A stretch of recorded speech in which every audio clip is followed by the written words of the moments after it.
Setelah Yesus selesai berpesan kepada ke-12 muridnya, pergilah ia dari sana untuk mengajar dan memberitakan Injil di dalam kota-kota mereka. Yesus dan Yohanes Pembaptis di dalam penjara, Yohanes mendengar tentang pekerjaan Kristus, lalu menyuruh murid-muridnya bertanya kepadanya, "Engkaukah yang akan datang itu, atau haruskah kami menantikan orang lain?" Yesus menjawab mereka, "Pergilah dan katakanlah kepada Yohanes apa yang kamu dengar dan kamu lihat. Orang buta melihat, orang lumpuh berjalan, orang kusta menjadi tahir, orang tuli mendengar, orang mati dibangkitkan, dan kepada orang miskin diberitakan kabar baik, dan berbahagialah orang yang tidak menjadi kecewa dan menolak aku." Setelah murid-murid Yohanes pergi, mulailah Yesus berbicara kepada orang banyak itu tentang Yohanes. "Untuk apakah kamu pergi ke padang gurun, melihat buluh yang digoyangkan angin kian kemari? Atau untuk apakah kamu pergi melihat orang yang berpakaian halus? Orang yang berpakaian halus itu tempatnya di istana raja. Jadi untuk apakah kamu pergi melihat nabi? Benar, dan aku berkata kepadamu, bahkan lebih daripada nabi. Karena tentang dia ada tertulis, 'Lihatlah, aku menyuruh utusanku mendahului engkau. Ia akan mempersiapkan jalanmu di hadapanmu.' Aku berkata kepadamu, sesungguhnya di antara mereka yang dilahirkan oleh perempuan tidak pernah tampil seorang yang lebih besar daripada Yohanes Pembaptis, namun yang terkecil dalam kerajaan surga lebih besar daripadanya. Sejak tampilnya Yohanes Pembaptis hingga sekarang, kerajaan surga diserong, dan orang yang menyerongnya mencoba menguasainya. Sebab semua nabi dan kitab Taurat bernubuat hingga tampilnya Yohanes, dan jika kamu mau menerimanya, ialah Elia yang akan datang itu. Siapa bertelinga, hendaklah ia mendengar. Dengan apakah akan kuumpamakan angkatan ini? Mereka itu seumpama anak-anak yang duduk di pasar dan berseru kepada teman-temannya, 'Kami meniup seruling bagimu, tetapi kamu tidak menari. Kami menyanyikan kidung duka, tetapi kamu tidak berkabung.' Karena Yohanes datang, ia tidak makan dan tidak minum, dan mereka berkata, 'Ia kerasukan setan.' Kemudian Anak Manusia datang, ia makan dan minum, dan mereka berkata, 'Lihatlah, ia seorang pelahap dan peminum, sahabat pemungut cukai dan orang berdosa.' Tetapi hikmat Allah dibenarkan oleh perbuatannya." Yesus mengecam beberapa kota. Lalu Yesus mulai mengecam kota-kota yang tidak bertobat, sekalipun di situ ia paling banyak melakukan mujizat-mujizatnya. "Celakalah engkau Korazim, celakalah engkau Betsaida. Karena jika di Tirus dan di Sidon terjadi mujizat-mujizat yang telah terjadi di tengah-tengah kamu, sudah lama mereka bertobat dan berkabung. Tetapi aku berkata kepadamu, pada hari penghakiman, tanggungan Tirus dan Sidon akan lebih ringan daripada tanggunganmu. Dan engkau Kapernaum, apakah engkau akan dinaikkan sampai ke langit? Tidak, engkau akan diturunkan sampai ke dunia orang mati. Karena jika di Sodom terjadi mujizat-mujizat yang telah terjadi di tengah-tengah kamu, kota itu tentu masih berdiri sampai hari ini. Tetapi aku berkata kepadamu, pada hari penghakiman, tanggungan negeri Sodom akan lebih ringan daripada tanggunganmu. Ajakan juru selamat." Pada waktu itu berkatalah Yesus, "Aku bersyukur kepadamu Bapa, Tuhan langit dan bumi, karena semuanya itu engkau sembunyikan bagi orang bijak dan orang pandai, tetapi engkau nyatakan kepada orang kecil. Ya Bapa, itulah yang berkenan kepadamu. Semua telah diserahkan kepadaku oleh Bapakku, dan tidak seorang pun mengenal anak selain Bapa, dan tidak seorang pun mengenal Bapa selain anak, dan orang yang kepadanya anak itu berkenan menyatakannya. Marilah kepadaku, semua yang letih lesu dan berbeban berat, aku akan memberi kelegaan kepadamu. Pikulah kuk yang kupasang dan belajarlah padaku, karena aku lemah lembut dan rendah hati, dan jiwamu akan mendapat ketenangan. Sebab kuk yang kupasang itu enak dan bebanku pun ringan." Murid-murid memetik gandum pada hari Sabat. Pada waktu itu pada hari Sabat, Yesus berjalan di ladang gandum. Karena lapar, murid-muridnya memetik bulir gandum dan memakannya. Melihat itu, berkatalah orang-orang Farisi kepadanya, "Lihatlah, murid-muridmu berbuat sesuatu yang tidak diperbolehkan pada hari Sabat." Tapi jawab Yesus kepada mereka, "Tidakkah kamu baca apa yang dilakukan Daud ketika ia dan mereka yang mengikutinya lapar? Bagaimana ia masuk ke dalam rumah Allah, dan bagaimana mereka makan roti sajian yang tidak boleh dimakan baik olehnya maupun oleh mereka yang mengikutinya, kecuali oleh imam-imam?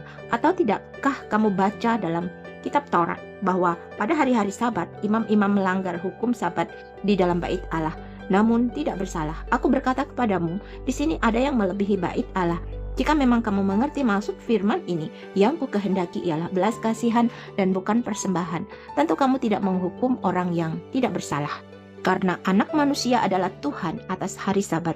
Yesus menyembuhkan orang pada hari Sabat. Setelah pergi dari sana, Yesus masuk ke rumah ibadat mereka. Di situ ada seorang yang mati sebelah tangannya. Mereka bertanya kepadanya, "Bolehkah menyembuhkan orang pada hari Sabat?" Maksud mereka ialah supaya dapat mempersalahkan dia. Tetapi Yesus berkata kepada mereka, "Jika seorang dari antara kamu mempunyai seekor domba dan domba itu terjatuh ke dalam lubang pada hari Sabat, tidakkah ia akan menangkapnya dan mengeluarkannya? Bukankah manusia jauh lebih berharga daripada domba? Karena itu boleh berbuat baik pada hari Sabat." Lalu kata Yesus kepada orang itu, "Ulurkanlah tanganmu." Dan ia mengulurkannya.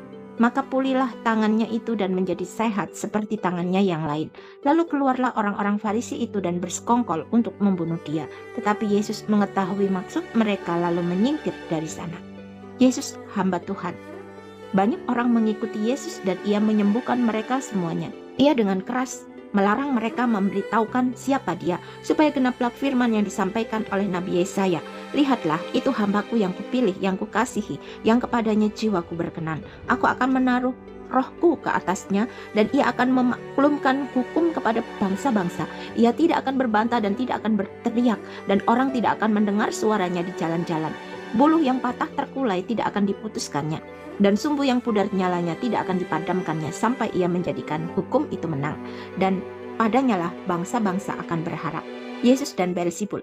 Kemudian dibawalah kepada Yesus seorang yang kerasukan setan. Orang itu buta dan bisu. Lalu Yesus menyembuhkan, sehingga si bisu itu berkata-kata dan melihat. Maka takjublah sekalian orang banyak itu, katanya, "Ia ini agaknya anak Daud." Tetapi ketika orang Farisi mendengarnya, mereka berkata, "Dengan Beelzebul, penghulu setan, ia mengusir setan." Tetapi Yesus mengetahui pikiran mereka, lalu berkata kepada mereka, "Setiap kerajaan yang terpecah-pecah pasti binasa, dan setiap kota atau rumah tangga yang terpecah-pecah tidak dapat bertahan. Demikianlah juga kalau iblis mengusir iblis, ia pun terbagi-bagi dan melawan dirinya sendiri. Bagaimanakah kerajaannya dapat bertahan?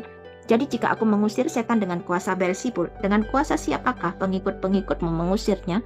Sebab itu, merekalah yang akan menjadi hakimmu. Tetapi jika aku mengusir setan dengan kuasa Roh Allah, maka sesungguhnya kerajaan Allah sudah datang kepadamu.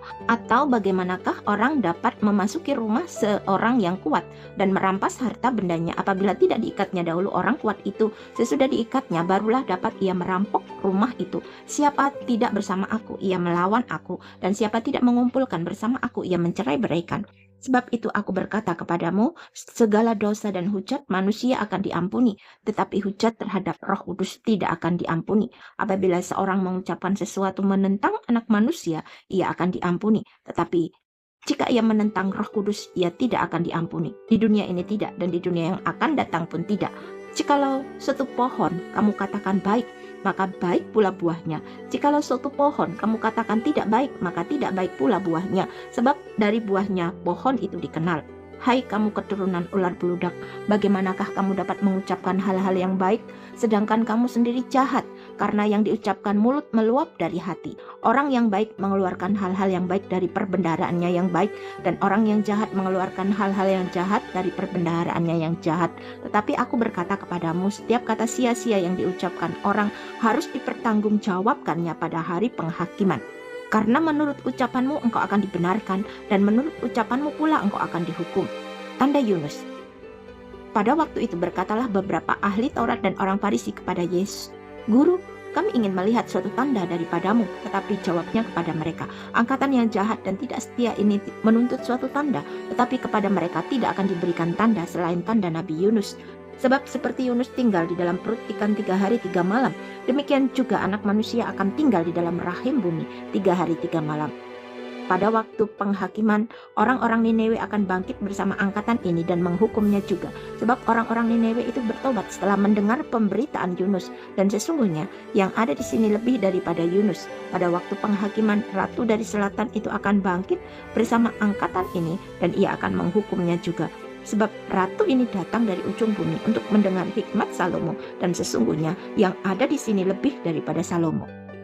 Kembalinya roh jahat. Apabila roh jahat keluar dari manusia, ia pun mengembara ke tempat-tempat yang tandus mencari perhentian, tetapi ia tidak mendapatnya. Lalu ia berkata, "Aku akan kembali ke rumah yang telah kutinggalkan itu." Maka pergilah ia dan mendapati rumah itu kosong, bersih, tersapu, dan rapi teratur. Lalu ia keluar dan mengajak 7 roh lain yang lebih jahat daripadanya, dan mereka masuk dan berdiam di situ. Maka akhirnya keadaan orang itu lebih buruk daripada keadaannya semula. Demikian juga akan berlaku atas angkatan yang jahat ini. Yesus dan sanak saudaranya. Ketika Yesus masih berbicara dengan orang banyak itu, ibunya dan saudara-saudaranya berdiri di luar dan berusaha menemui dia. Maka seorang berkata kepadanya, "Lihatlah, ibumu dan saudara-saudaramu ada di luar dan berusaha menemui engkau." Tetapi jawab Yesus kepada orang yang menyampaikan berita itu kepadanya, "Siapa ibuku dan siapa saudara-saudaraku?" Lalu katanya sambil menunjuk ke arah murid-muridnya, "Ini ibuku dan saudara-saudaraku. Sebab siapapun yang melakukan kehendak Bapakku di sorga, dialah saudaraku laki-laki, dialah saudaraku perempuan, dialah ibuku." Perumpamaan tentang seorang penabur. Pada hari itu, keluarlah Yesus dari rumah itu dan duduk di tepi danau. Maka datanglah orang banyak berbondong-bondong lalu mengerumuni dia, sehingga ia naik ke perahu dan duduk di situ. Sedangkan orang banyak semuanya berdiri di pantai, dan ia mengucapkan banyak hal dalam perumpamaan kepada mereka. Katanya, adalah seorang penabur keluar untuk menabur. Pada waktu ia menabur, sebagian benih itu jatuh di pinggir jalan, lalu datanglah burung dan memakannya sampai habis. Sebagian jatuh di tanah yang berbatu-batu, yang tidak banyak tanahnya, lalu benih itu pun segera tumbuh karena tanahnya tipis. Tetapi sesudah matahari terbit, layulah ia dan menjadi kering karena tidak berakar. Sebagian lagi jatuh di tengah semak duri, lalu makin besarlah semak itu dan menghimpitnya sampai mati. Dan sebagian jatuh di tanah yang baik, lalu berbuah, ada yang 100 kali lipat, ada yang 60 kali lipat, ada yang 30 kali lipat. Siapa bertelinga, hendaklah ia mendengar. Maka datanglah murid-muridnya dan bertanya kepadanya, "Mengapa engkau berkata-kata kepada mereka dalam perumpamaan?" Jawab Yesus, "Kepadamu diberi karunia untuk mengetahui rahasia kerajaan sorga, tetapi kepada mereka tidak. Karena siapa yang mempunyai kepadanya akan diberi sehingga ia berkelimpahan, tetapi siapa yang tidak mempunyai, apapun juga yang ada padanya akan diambil daripadanya. Itulah sebabnya aku berkata-kata dalam perumpamaan kepada mereka, karena sekalipun melihat mereka tidak melihat, dan sekalipun mendengar mereka tidak mendengar dan tidak mengerti. Maka pada mereka genaplah nubuat Yesaya yang berbunyi, "Kamu akan mendengar dan mendengar namun tidak mengerti, kamu akan melihat dan melihat namun tidak menanggap. Sebab hati bangsa ini telah menebal, dan telinganya berat mendengar, dan matanya melekat tertutup, supaya jangan mereka melihat dengan matanya, dan mendengar dengan telinganya, dan mengerti dengan hatinya, lalu berbalik sehingga aku menyembuhkan mereka. Tetapi berbahagialah matamu karena melihat, dan telingamu karena mendengar. Sebab aku berkata kepadamu, sesungguhnya banyak nabi dan orang benar ingin melihat apa yang kamu lihat, tetapi tidak melihatnya, dan ingin mendengar apa yang kamu dengar, tetapi tidak mendengarnya. Karena itu, dengarlah arti perumpamaan penabur itu. Kepada setiap orang yang mendengar firman tentang kerajaan sorga tetapi tidak mengertinya, datanglah si jahat dan merampas yang ditaburkan dalam hati orang itu. Itulah benih yang ditaburkan di pinggir jalan. Benih yang ditaburkan di tanah yang berbatu-batu ialah orang yang mendengar firman itu dan segera menerimanya dengan gembira. Tetapi ia tidak berakar dan tahan sebentar saja. Apabila datang penindasan dan penganiayaan karena firman itu, orang itu pun segera murtad. Yang ditaburkan di tengah semak duri ialah orang yang mendengar firman itu, lalu kekhawatiran dunia ini dan tipu daya kekayaan menghimpit firman itu sehingga tidak berbuah. Yang ditaburkan di tanah yang baik ialah orang yang mendengar firman itu dan mengerti, dan karena itu ia berbuah, ada yang 100 kali lipat, ada yang 60 kali lipat, ada yang 30 kali lipat. Perumpamaan tentang lalang di antara gandum. Yesus membentangkan suatu perumpamaan lain lagi kepada mereka. Katanya, hal kerajaan sorga itu seumpama orang yang menaburkan benih yang baik di ladangnya. Tetapi pada waktu semua orang tidur, datanglah musuhnya menaburkan benih lalang di antara gandum itu, lalu pergi. Ketika gandum itu tumbuh dan mulai berbulir, nampak jugalah lalang itu. Maka datanglah hamba-hamba Tuan ladang itu kepadanya dan berkata, "Tuan, bukankah benih baik yang Tuan taburkan di ladang Tuan? Dari manakah lalang itu?" Jawab Tuan itu, "Seorang musuh yang melakukannya." Lalu berkatalah hamba-hamba itu kepadanya, "Jadi maukah Tuan supaya kami pergi mencabut lalang itu?" Tetapi ia berkata, "Jangan, sebab mungkin gandum itu ikut tercabut pada waktu kamu mencabut lalang itu. Biarkanlah keduanya tumbuh bersama sampai waktu menuai. Pada waktu itu aku akan berkata kepada para penuai, Kumpulkanlah dahulu lalang itu dan ikatlah berberkas-berkas untuk dibakar. Kemudian kumpulkanlah gandum itu ke dalam lumbungku. Perumpamaan tentang biji sesawi dan ragi. Yesus membentangkan suatu perumpamaan lain lagi kepada mereka, katanya, hal kerajaan sorga itu seumpama biji sesawi yang diambil dan ditaburkan orang di ladangnya.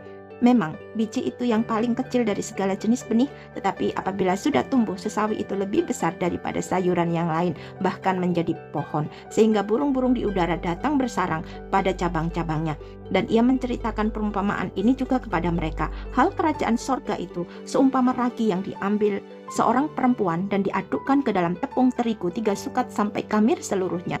Semuanya itu disampaikan Yesus kepada orang banyak dalam perumpamaan, dan tanpa perumpamaan suatu pun tidak disampaikannya kepada mereka, supaya genaplah firman yang disampaikan oleh Nabi, aku mau membuka mulutku mengatakan perumpamaan, aku mau mengucapkan hal yang tersembunyi sejak dunia dijadikan.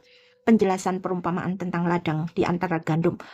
Maka Yesus pun meninggalkan orang banyak itu, lalu pulang. Murid-muridnya datang dan berkata kepadanya, jelaskanlah kepada kami perumpamaan tentang lalang di ladang itu. Ia menjawab, katanya, orang yang menaburkan benih baik ialah anak manusia, ladang ialah dunia. Benih yang baik itu anak-anak kerajaan, dan lalang anak-anak si jahat.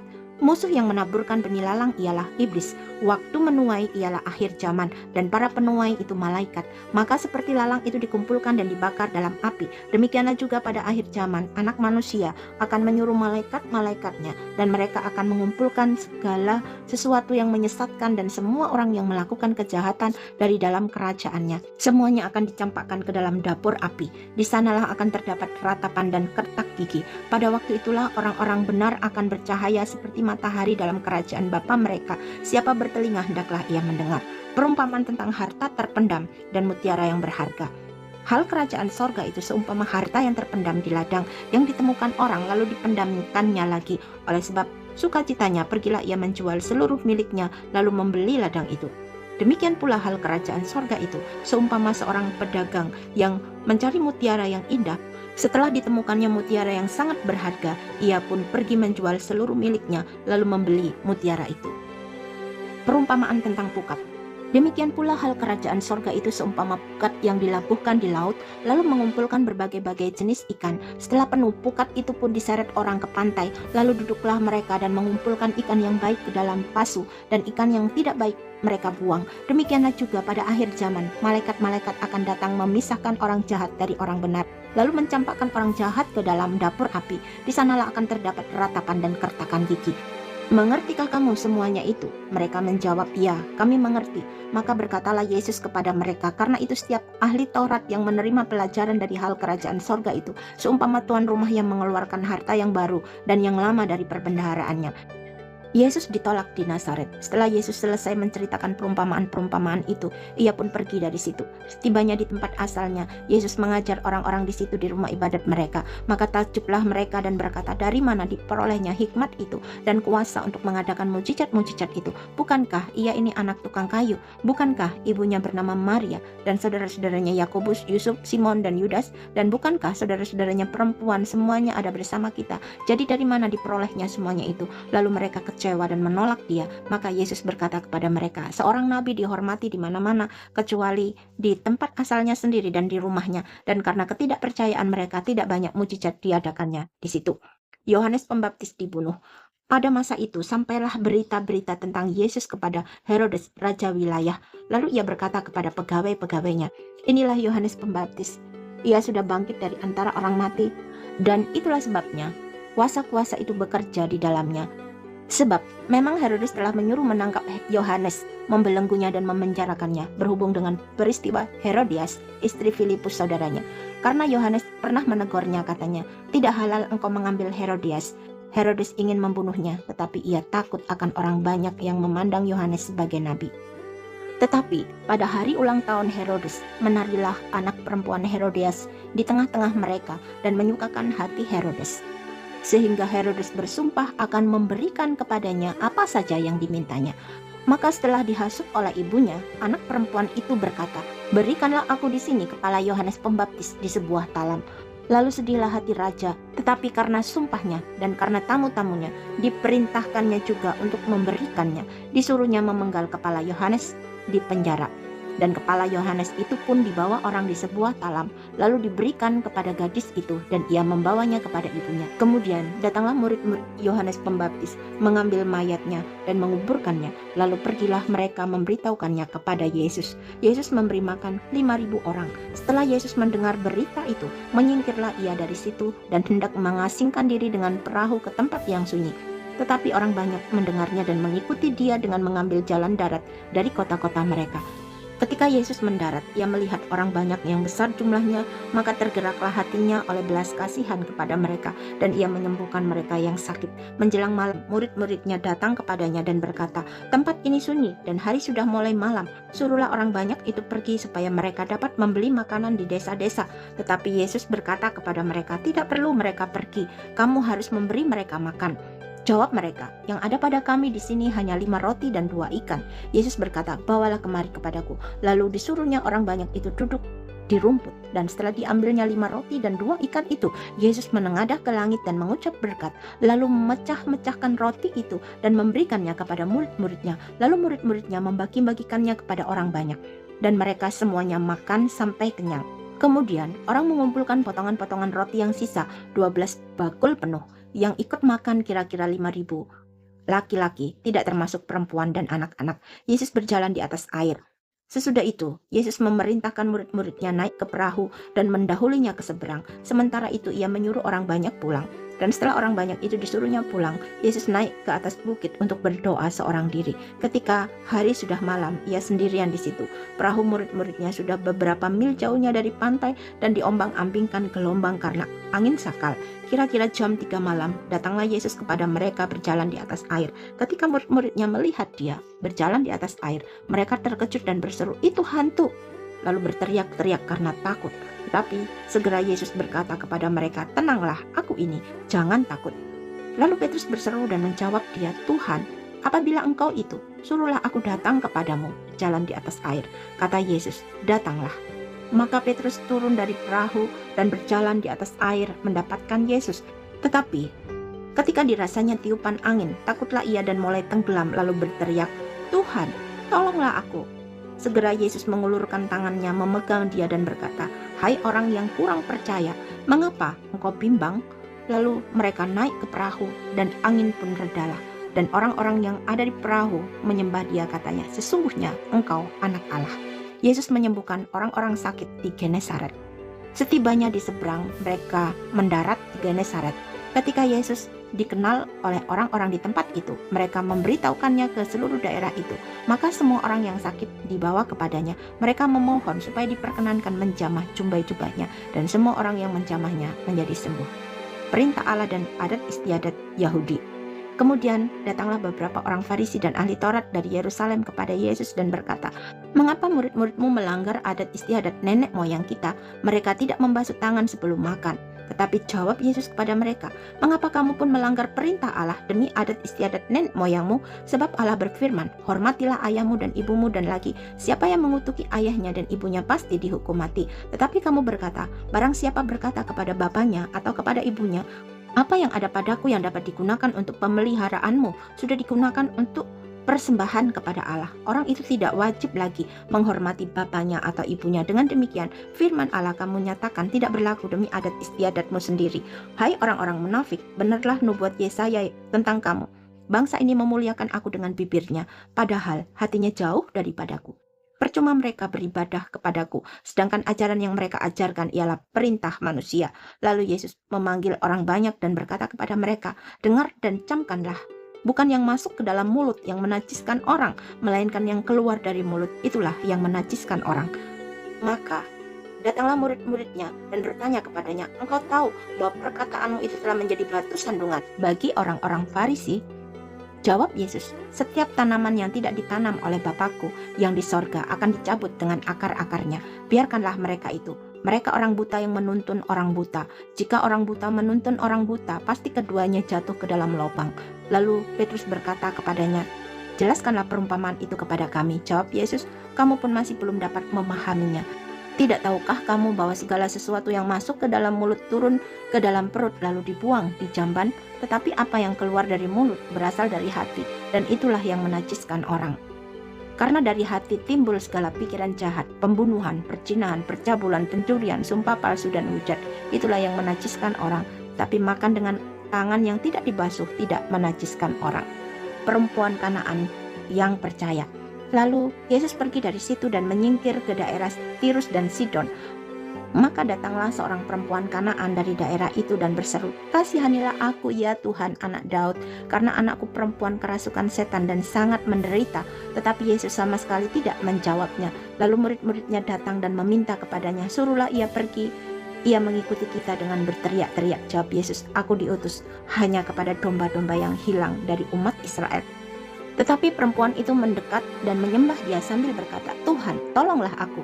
Tetapi Yesus menjawab, "Tidak patut mengambil roti yang disediakan bagi anak-anak dan melemparkannya kepada anjing." Kata perempuan itu, "Benar Tuhan, namun anjing itu makan remah-remah yang jauh dari meja tuannya." Maka Yesus menjawab dan berkata kepadanya, "Hai ibu, besar imanmu, maka jadilah kepadamu seperti yang kau kehendaki." Dan seketika itu juga anaknya sembuh. Yesus menyembuhkan banyak orang sakit. Setelah meninggalkan daerah itu, Yesus menyusur pantai Danau Galilea dan naik ke atas bukit lalu duduk di situ. Kemudian orang banyak berbondong-bondong datang kepadanya membawa orang lumpuh, orang timpang, orang buta, orang bisu, dan banyak lagi yang lain. Lalu meletakkan mereka pada kaki Yesus dan Ia menyembuhkan mereka semuanya. Maka takjublah orang banyak itu melihat orang bisu berkata-kata, orang timpang sembuh, orang lumpuh berjalan, orang buta melihat, dan mereka memuliakan Allah Israel. Yesus memberi makan 4.000 orang. Lalu Yesus memanggil murid-muridnya dan berkata, "Hatiku tergerak oleh belas kasihan kepada orang banyak itu. Sudah 3 hari mereka mengikuti aku dan mereka tidak mempunyai makanan. Aku tidak mau menyuruh mereka pulang dengan lapar, nanti mereka pingsan di jalan." Kata murid-muridnya kepadanya, "Bagaimana di tempat sunyi ini kita mendapat roti untuk mengenyangkan orang banyak yang begitu besar jumlahnya?" Kata Yesus kepada mereka, "Berapa roti ada padamu?" 7. Jawab mereka, "Dan ada lagi beberapa ikan kecil." Lalu Yesus menyuruh orang banyak itu duduk di tanah. Sesudah itu Ia mengambil ke-7 roti dan ikan-ikan itu, mengucap syukur, memecah-mecahkannya dan memberikannya kepada murid-muridnya. Lalu murid-muridnya memberikannya pula kepada orang banyak, dan mereka semuanya makan sampai kenyang. Kemudian orang mengumpulkan potongan-potongan roti yang sisa, 7 bakul penuh. Yang ikut makan ialah 4.000 laki-laki, tidak termasuk perempuan dan anak-anak. Lalu Yesus menyuruh orang banyak itu pulang. Ia naik perahu dan bertolak ke daerah Magadan.